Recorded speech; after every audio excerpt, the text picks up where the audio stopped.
Captain Tae-ho stood on the bridge of his ship, looking out at the stars. He had been flying through space for 15 years, but he had never seen anything like this. His ship, the Crystal Wind, was made of living crystal that glowed soft blue. In the dark, it was beautiful, like all Veltar ships. "Captain," called his science officer Nari from her station. "I'm getting strange readings from the void sector." Tae-ho turned to look at her. Nari was young for a Veltar, her crystal skin still clear and bright. Most of his people grew darker and more clouded as they aged. "What kind of readings?" "Something big. Really big. But it shouldn't be there.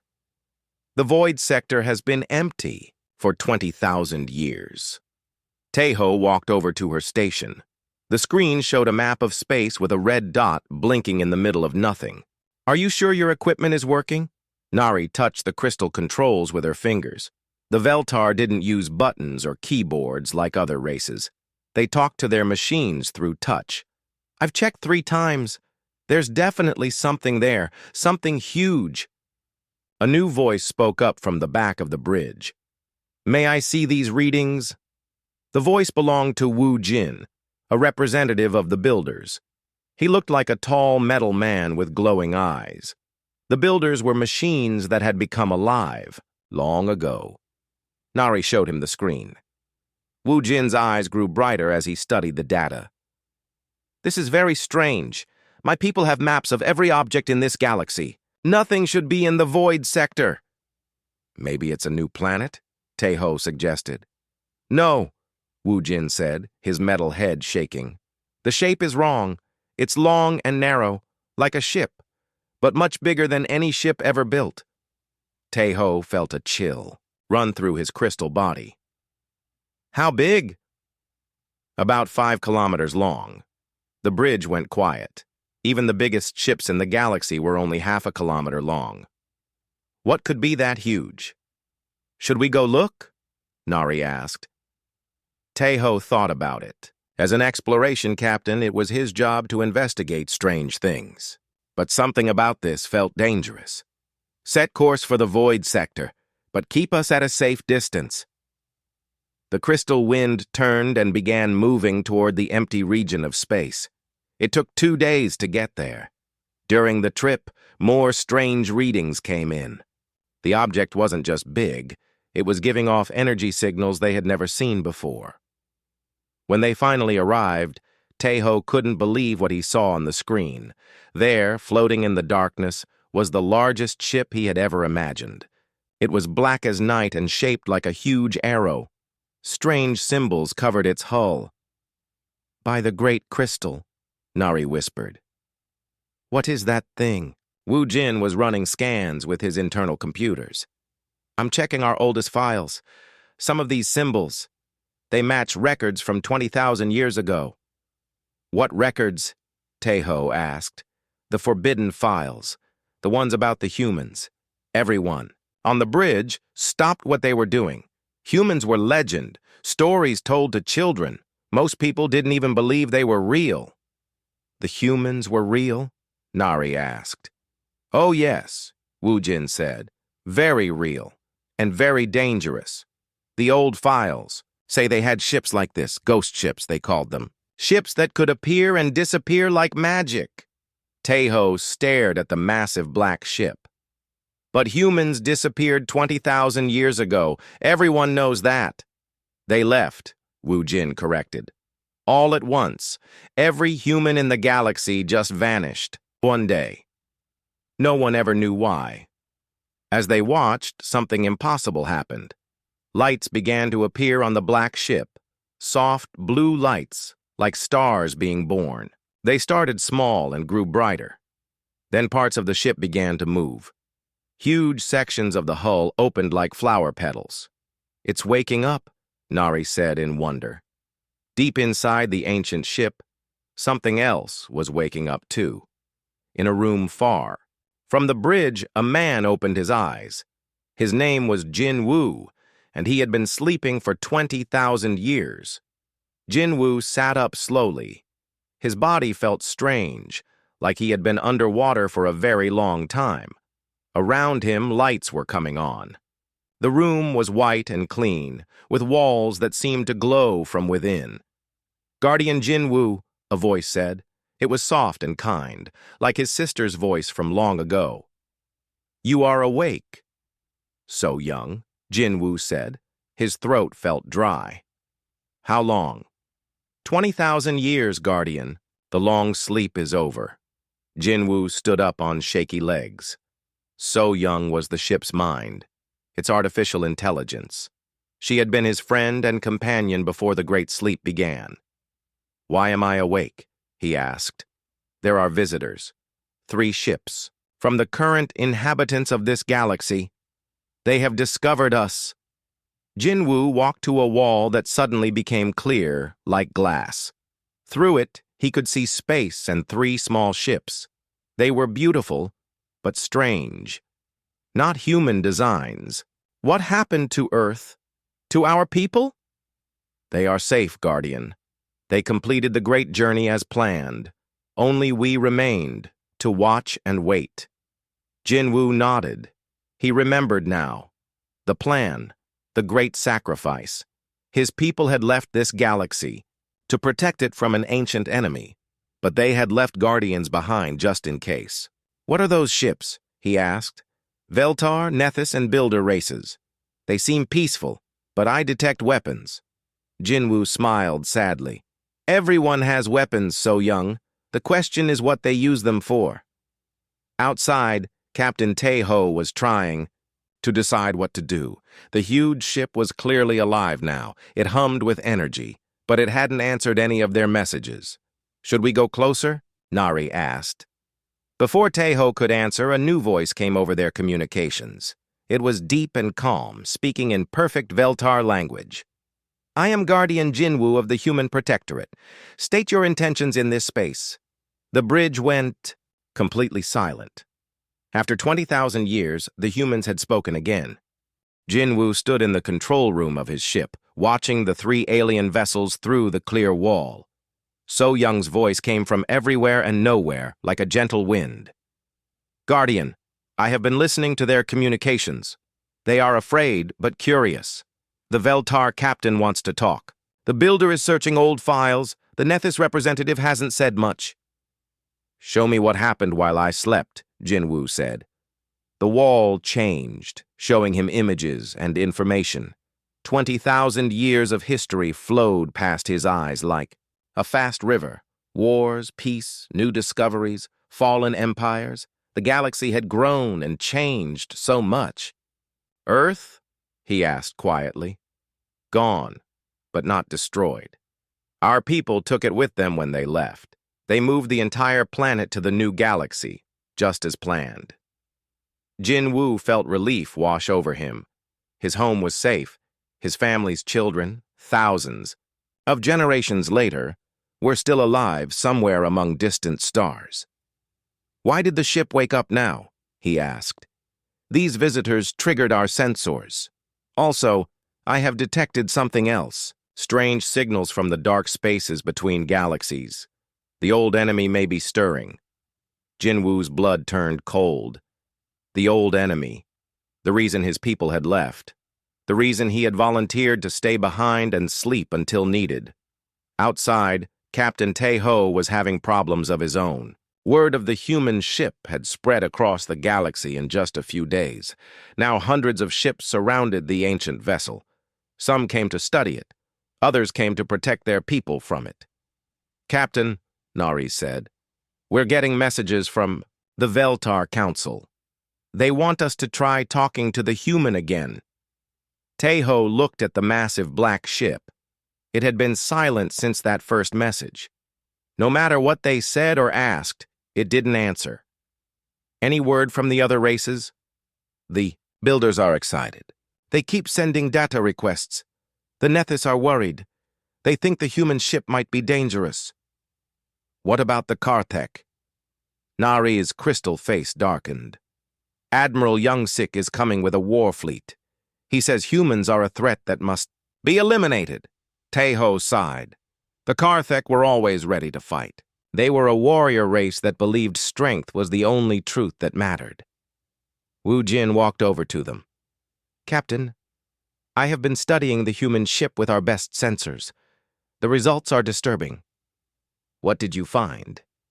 "The hull is not just metal. It's alive. The entire ship is part machine, part living creature. Our science cannot understand how it works."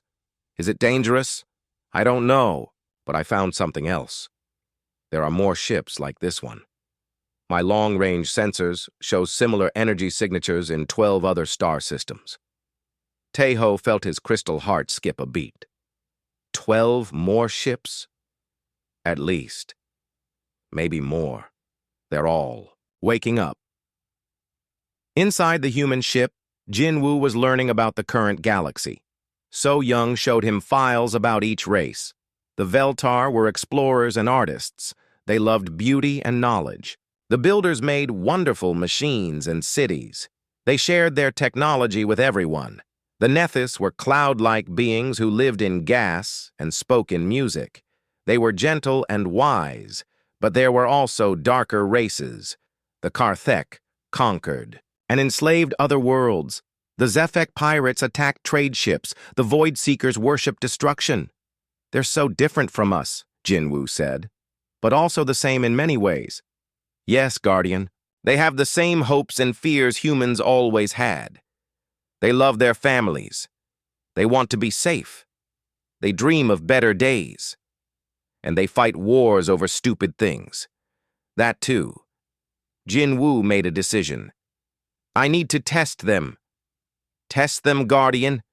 "My people left me here to protect this galaxy if needed, but I need to know if these races are worth protecting, or if they'll just destroy each other anyway." So Young was quiet for a moment. "How will you test them?"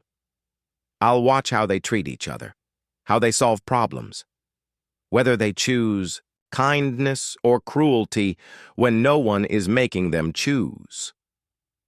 Over the next few weeks, Jinwoo began appearing in different places across the galaxy. Not in person. His ship could project his image anywhere using technology the current races couldn't understand. On a mining world called Kepler 442, there was an accident. The main tunnel collapsed, trapping 50 Nethys workers underground.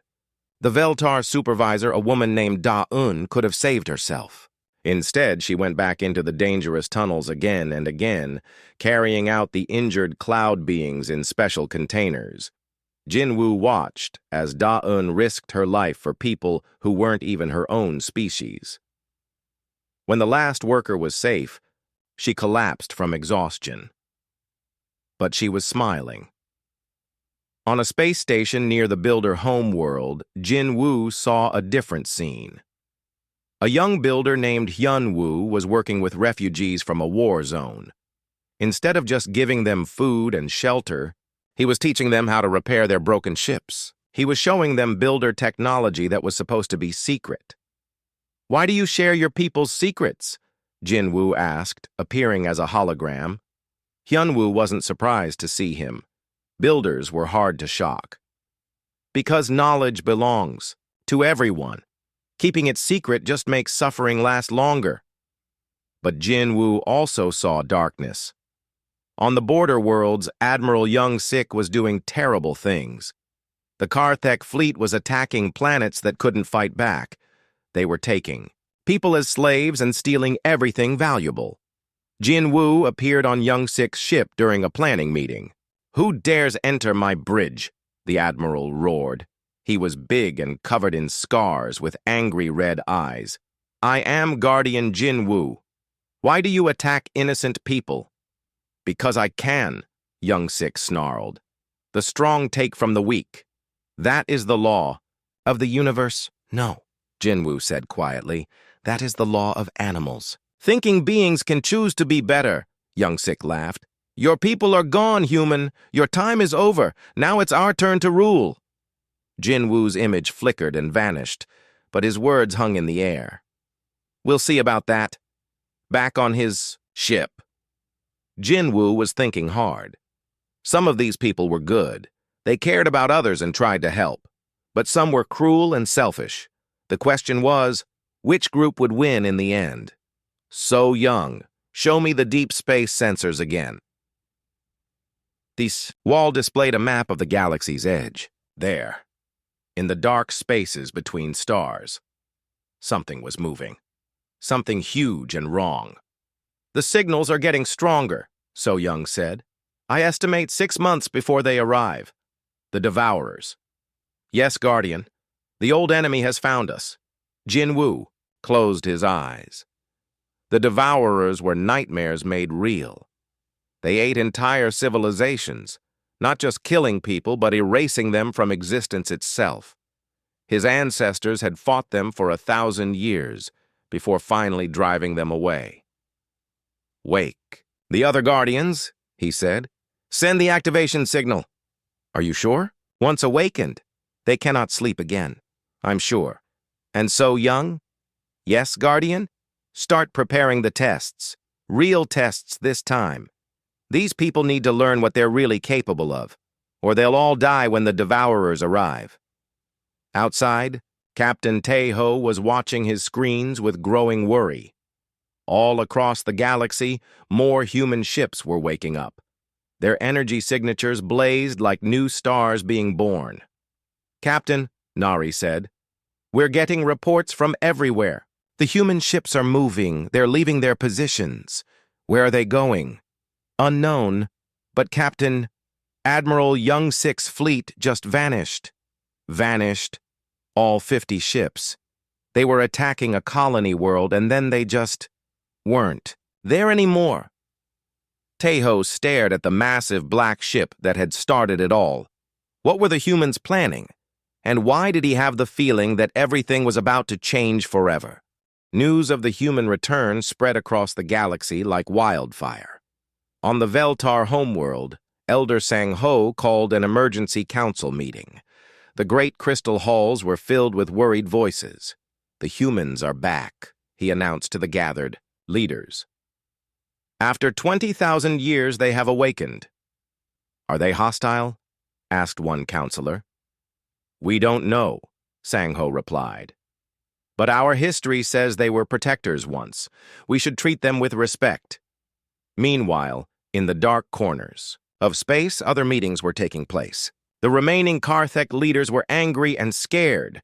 Their strongest admiral and his entire fleet had simply disappeared. The humans took Young Sik, growled General Dong-ho. We should strike before they get stronger. But wiser voices spoke up. Young Sik was attacking innocents when he vanished. Maybe the humans only punish those who deserve it. Jinwoo was indeed watching everything. From his ship, he could see across the entire galaxy using sensors that worked in ways current science couldn't understand. He was learning about each race, each culture, each individual. So Young helped him sort through the endless information. Guardian, I have identified several candidates for testing. Show me. The wall displayed faces and files. Da-Yoon, the Veltar engineer who had saved the Nethys workers. Hyun-woo, the builder who shared technology with refugees. A Nethys poet named Min-ho, who wrote songs about peace between different races. But there were also darker figures. Karthek, generals who enslaved entire worlds, Veltar nobles who treated lower classes like dirt, builders who hoarded technology for themselves. Begin phase 2 of testing, Jinwoo said. What happened next shocked the galaxy.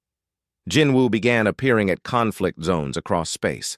Sometimes he would stop fights with just his presence. Other times he would let them continue, watching to see what choices people made. On a trade station near the Nethys homeworld, pirates were attacking civilian ships. The station's defense fleet was outnumbered and losing badly. Then Jinwoo appeared. His image materialized in the middle of the battle, standing in space without a suit. The pirate ship stopped firing, confused and afraid. Choose, Jinwoo said, his voice reaching every ship. Leave now and live, or continue this attack and face the consequences. Most pirates fled immediately. But 3 ships kept fighting, firing their weapons at helpless cargo vessels. Those 3 ships simply stopped existing. Not destroyed, just gone, as if they had never been built. The surviving pirates spread the word quickly. The humans were back, and they didn't tolerate bullies. But Jinwoo's tests weren't always about fighting. On a colony world where Veltar and builder populations were having disputes over water rights, he appeared during a town meeting. "You have 1 week to solve this problem together," he told the arguing leaders. "Show me that you can choose cooperation over conflict." The local mayor, a Veltar woman named Yunji, was skeptical. "What if we can't agree? Then you'll learn what happens when people can't solve their own problems." Jinwoo vanished, leaving the colonists to work it out themselves. For 6 days they argued and fought, but on the 7th day, young voices spoke up. The children of both races had been playing together while their parents argued. They had already figured out how to share the water fairly. Watching their children, the adults felt ashamed. They quickly agreed to follow the plan the kids had made. When Jinwoo returned, he found a celebration instead of a conflict. "Well done," he said, and the entire planet felt a warm glow of approval. But not all tests went so well. Captain Taeho found himself caught in one of the strangest tests of all. His exploration ship discovered a derelict vessel floating near a black hole. The ship was full of valuable technology, but it was also full of refugees from a destroyed world.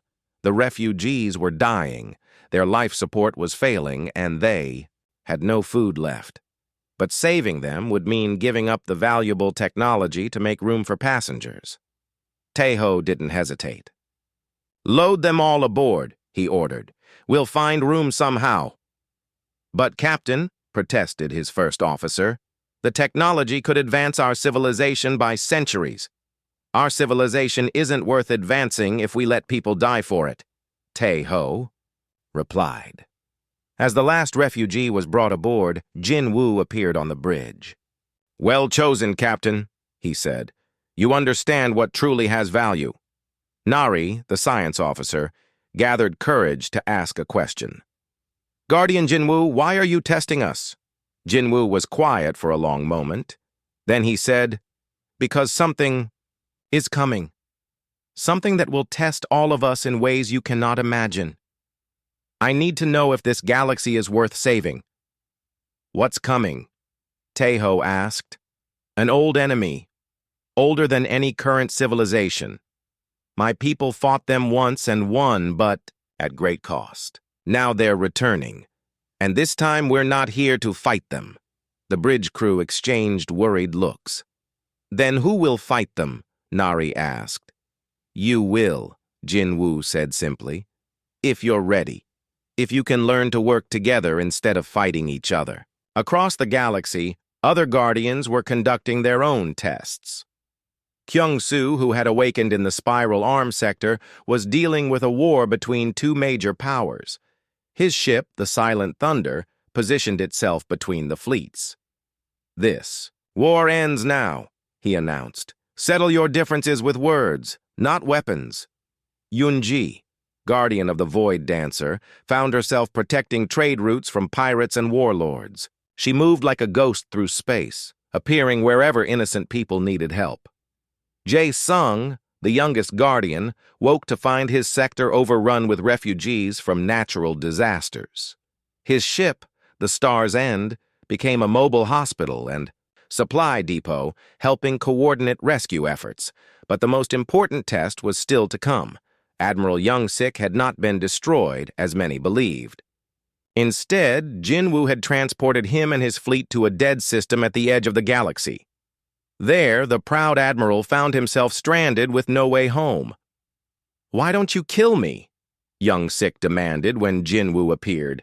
"Because death is too easy," Jinwoo replied. "I want to see if you can change." He showed the admiral images from across the galaxy. Veltar helping builders, Nethys sharing their wisdom with younger races, even some Karthek choosing protection over conquest. "Your people could be part of this," Jinwoo said. "Or they can continue being a problem that needs solving." Young Six snarled. We are warriors. We take what we need. No, Jinwoo said patiently. You are people who have forgotten that strength is for protecting, not just taking. He left young Sik alone for days to think. When he returned, he found the Admiral sitting quietly on his bridge, staring out at the stars. I was not always like this, young Sik said slowly. When I was young, I wanted to explore the galaxy, to see new worlds and meet new people. What changed? War. Loss. Fear that if we weren't strong enough, someone stronger would destroy us. Jinwoo nodded. Fear makes people do terrible things, but courage makes them do wonderful things. Which will you choose? Meanwhile, So Young was monitoring the galaxy's edge with growing concern. Guardian, the signals are getting much stronger. I estimate 3 months until arrival, not 6. Jinwoo felt cold. The tests weren't finished. Most races were still fighting each other more than helping each other. They weren't ready. Can we speed up the process? Only by revealing the truth about what's coming. But that might cause panic. Jinwoo made the hardest decision of his long life. Call together representatives from every race. It's time they knew what they're really facing. The message went out across the galaxy. The Guardians requested a meeting of all galactic powers. The location would be neutral space near the Veltar homeworld. Ships began arriving from everywhere. Veltar crystal vessels, builder geometric craft, flowing Nethys cloud ships, and even some reformed Karthek warships, led by a changed Admiral Young Sik. When they were all gathered, Jinwoo spoke to them as one. People of the galaxy, he began, you have been wondering why we returned. Now you will learn the truth. An ancient enemy approaches. They are called the Devourers, and they do not merely kill civilizations. They erase them from existence itself. A shocked silence fell over the assembled fleets. My people fled this galaxy to lead the Devourers away 20,000 years ago. We thought we had saved you, but now they have found their way back. How long do we have? Asked Elder Sang-ho. 3 months, maybe less. What can we do? This from Hyun-woo speaking for the Builder Collective. Jin-woo's image looked out at all the ships, all the different races that had never really worked together before. Learn to fight as one people instead of many tribes, because if you cannot do that, you will all die as one people instead of many tribes. The real test was about to begin. The first attack came without warning. 3 star systems on the galaxy's outer rim simply stopped existing. Not destroyed by weapons or consumed by black holes, they were edited out of reality as if they had never been there at all. Only the Guardian ships, protected by temporal shields that bent time itself, could remember what had been lost. Jinwoo stood in his command center, watching the terrible emptiness where billions of lives had just been. So Young's voice was heavy with sadness. Guardian, I can barely detect their passage. The Devourers move through spaces that exist between normal dimensions. How many? Jinwoo asked, though he dreaded the answer. Thousands, maybe millions. Far more than when our people fought them before. The galaxy erupted in panic. Emergency meetings were called on every homeworld. Some leaders wanted to flee, others wanted to hide, and a few wanted to fight. But none of them really understood what they were facing. Captain Taeho found himself at the center of the chaos. The Veltar Council had made him their representative to the human Guardians, a job he never wanted. Guardian Jinwoo, he said, during their first War Council meeting, our weapons don't work on these Devourers. How can we fight something that exists between dimensions? You can't, Jinwoo replied honestly. Not with current technology, but there might be another way. He activated a holographic display showing the ancient human archives. My people left behind hidden caches of weapons and technology across this galaxy, but they're locked and protected. Only those who prove worthy can access them. How do we prove worthy? Asked Da-un, the engineer who had become a hero on dozens of worlds? By becoming more than what you are now, by evolving beyond your current limitations. Before anyone could ask what that meant, alarms began sounding. The Devourers had struck again. This time they had attacked the Karthek homeworld. But something strange happened. Instead of being erased like the other systems, the Karthek homeworld was only partially consumed.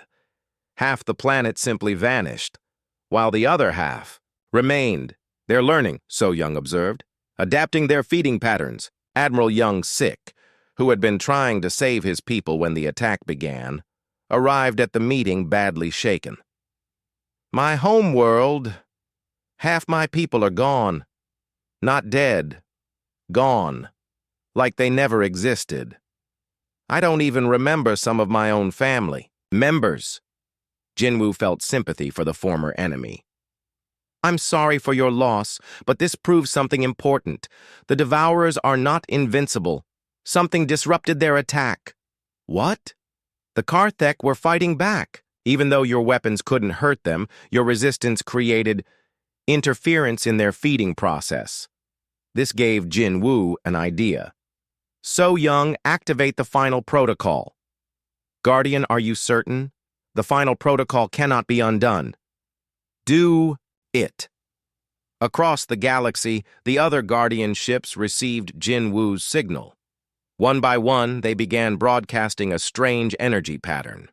The pattern reached deep into space, calling to hidden caches of human technology. Ancient weapons platforms, dormant for 20,000 years, began to wake up. Secret research stations activated their laboratories. Hidden shipyards started, building vessels with technology that current science couldn't understand.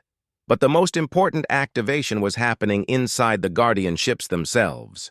Nari, Jinwoo said to the Veltar science officer, I need you to make a choice, a dangerous choice.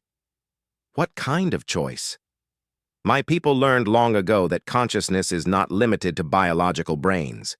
We can transfer knowledge, abilities, even parts of our essence into other beings. But the process is dangerous for both the giver and receiver. Nari's crystal skin flickered with nervous energy. You want to transfer human abilities to us? Not just abilities. Understanding, intuition, the genetic memory of how to fight Devourers. But it might kill you. And it will definitely change you forever. Will it help us save the galaxy? Maybe. If enough people survive the process and learn to work together. Nari didn't hesitate. Do it. The process was unlike anything anyone had ever experienced.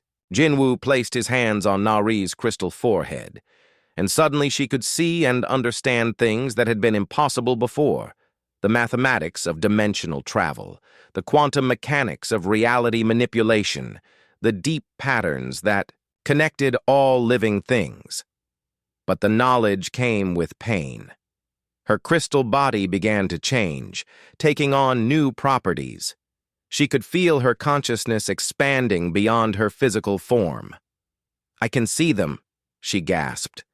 The Devourers, they're not evil. They're hungry.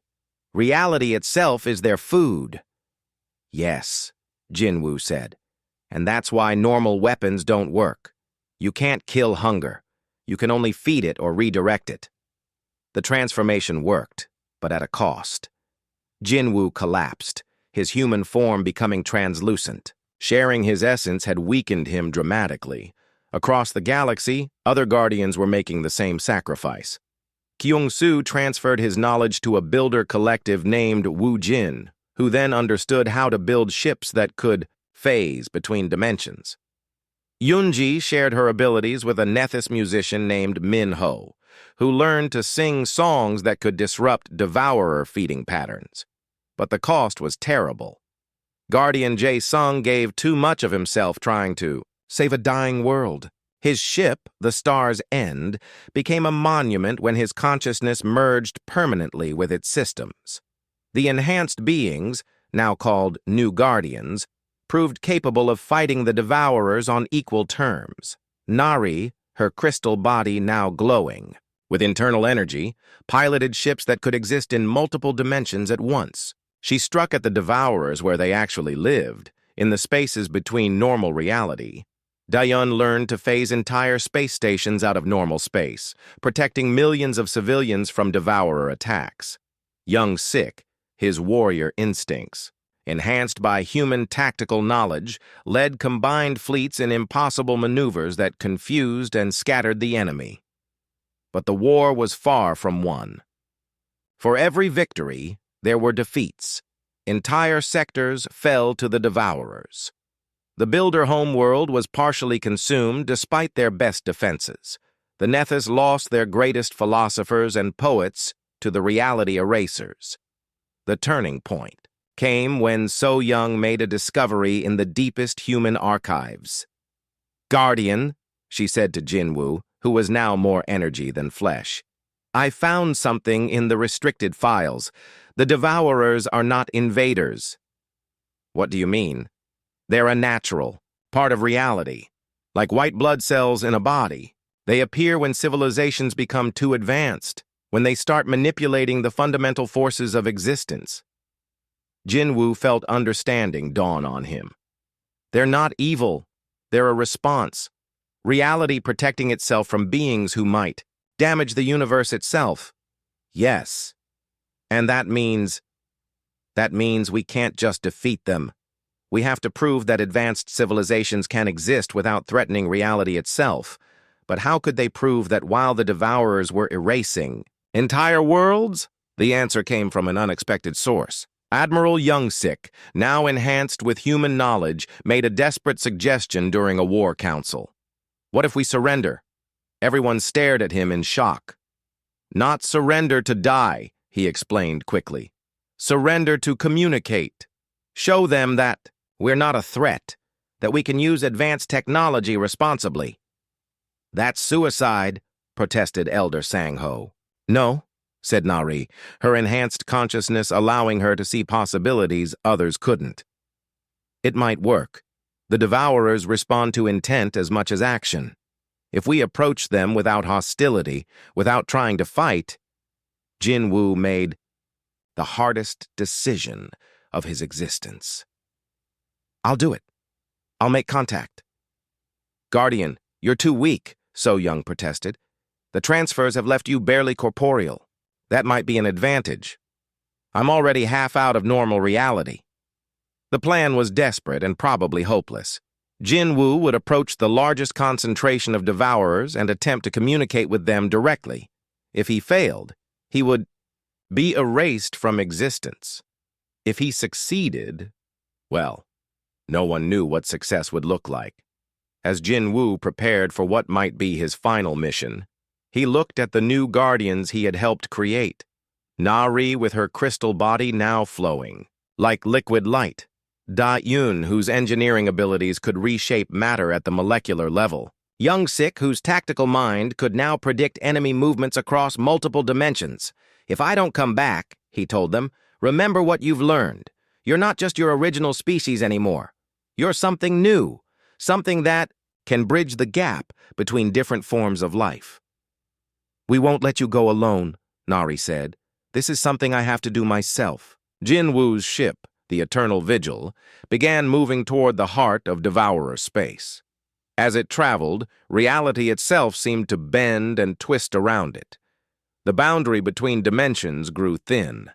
Behind him, the combined fleets of the galaxy waited to see if their greatest hope would return, or if they would have to face the end of everything alone. Jinwoo's ship entered the heart of Devourer space, where reality itself seemed to break down. Colors that had no names flickered through dimensions that shouldn't exist. His ship's hull began to phase in and out of normal space as the boundaries between different realities grew thin. "Guardian," So Young said, her voice filled with static, "I'm detecting massive Devourer presence ahead. Thousands of them, maybe millions. Can you communicate with them?" "I'm trying. But their language isn't made of words or thoughts. It's made of existence itself." Jinwoo closed his eyes and reached out with his enhanced consciousness. What he felt made him gasp. The Devourers weren't evil monsters. They were ancient guardians, older than stars, older than galaxies. They had been watching over reality since the universe began, and they were afraid. "They think we're going to break everything," Jinwoo whispered. "They've seen advanced civilizations before, races that learned to manipulate time, space, and matter until they nearly destroyed reality itself." "But we're not like that," So Young protested. "How can they be sure? From their perspective, we all look the same, just young races playing with forces we don't understand." The largest Devourer entity approached Jinwoo's ship. It was impossible to describe, a living absence that somehow had shape and purpose. When it spoke, reality itself vibrated with its words. "Small guardian of the flesh dwellers," it said, "why do you come here without weapons?" "To learn," Jinwoo replied, his words carried by the quantum fields of his ship. "To understand why you fear us." Fear? The concept seemed to amuse the entity. "We do not fear. We prevent. Your species manipulate forces that could unmake the universe. We have seen it before. Show me." What followed was a vision that nearly destroyed Jinwoo's mind. He saw galaxies full of advanced civilizations that had learned to bend reality to their will. Time wars that unraveled causality itself. Matter manipulators who accidentally created universe-eating black holes. Energy beings who nearly erased the concept of existence. "We stopped them all," the Devourer explained. "We preserved reality by removing the threats." "But you made mistakes," Jinwoo said, understanding flooding through him. "Some of those civilizations weren't threats. They were just learning, like children playing with fire." "Perhaps. But the risk was too great. What if there was another way? What if young civilizations could prove they were responsible before they became dangerous?" The Devourer was silent for a long time. "Explain." Jinwoo opened his memory banks, showing the entity everything that had happened in the galaxy over the past months. The tests he had given to different races, the way they had chosen cooperation over conflict, the new guardians who had accepted human knowledge not to dominate others, but to protect them. "Your people abandoned this galaxy to protect it," the Devourer observed. "That was unexpected. My people learned that true power comes from knowing when not to use it. And these current inhabitants, can they learn the same lesson? They already have. Look at them now." Jinwoo showed the entity what was happening back in normal space. The different races were working together like never before. Veltar scientists were sharing their knowledge freely. Builder technology was being used to help refugees, not build weapons. Even the Karthek had turned their warrior culture toward protection instead of conquest. "They choose to help each other instead of competing," Jinwoo continued. "They've learned that diversity makes them stronger, not weaker." The Devourer considered this for what felt like hours. Finally, it spoke again. "There is another solution, but it requires sacrifice from both sides." "What kind of sacrifice?" "Your people. The original humans. They exist now in the spaces between reality, yes? They have transcended physical existence?" Jinwoo nodded. After leaving the galaxy, his people had continued evolving until they became beings of pure consciousness, living in the quantum foam that underlies all reality. "Let them come back," the Devourer said. "Not to live in normal space, but to serve as bridges between dimensions. They can watch over the younger races, guide them away from dangerous paths. And we will watch over them all, no longer as destroyers, but as teachers." "You want to create a new kind of civilization," Jinwoo realized. "One where advanced and primitive races work together." "Precisely. Your people can be the guardians of wisdom. We can be the guardians of reality. And the current inhabitants can be the guardians of life and growth." Jinwoo felt hope for the first time in months. "But will my people agree to this?" They chose transcendence to escape responsibility. Call them. Let them decide. Jinwoo reached out across the dimensions, sending a message that traveled through quantum space to where his people now existed. The response came quickly, not in words, but in a flood of consciousness that almost overwhelmed him. The original humans were coming home. What happened next was beautiful beyond description. Beings of pure thought and energy began materializing. In the space around Jinwoo's ship, they looked like humans made of starlight, translucent and glowing with inner fire. Leading them was Sun He, who had been Jinwoo's commander 20,000 years ago. She looked exactly as he remembered, but now she was composed of living energy instead of flesh and blood. "Guardian Jinwoo," she said, her voice like music made of light, "you have done well. We felt your call across the dimensions." "The Devourers want to make peace," Jinwoo explained quickly, "but they need assurance that advanced civilizations won't threaten reality." "And they shall have it," Sun He replied. She turned to address the massive Devourer entity. "Ancient One, we propose a new covenant. 3 types of guardians working together. You to protect reality itself, we to guide the development of consciousness, and the younger races to nurture and celebrate life." The Devourer's response sent waves of approval through the dimensional fabric. "This is acceptable, but there must be rules." What followed was the most important negotiation in galactic history. The terms were simple but profound. The Devourers would stop erasing civilizations that threatened reality. Instead, they would teach them to use their power responsibly. The transcendent humans would return as guides and teachers, helping younger races avoid the mistakes that led to universal destruction. And the current galactic civilizations would serve as protectors and nurturers of life in all its forms. But the most important rule was this: no single race would ever rule over others. All would remain equal partners in the new galactic community. The agreement reached, the Devourers began a transformation as dramatic as any that had come before. Instead of erasing damaged reality, they began healing it.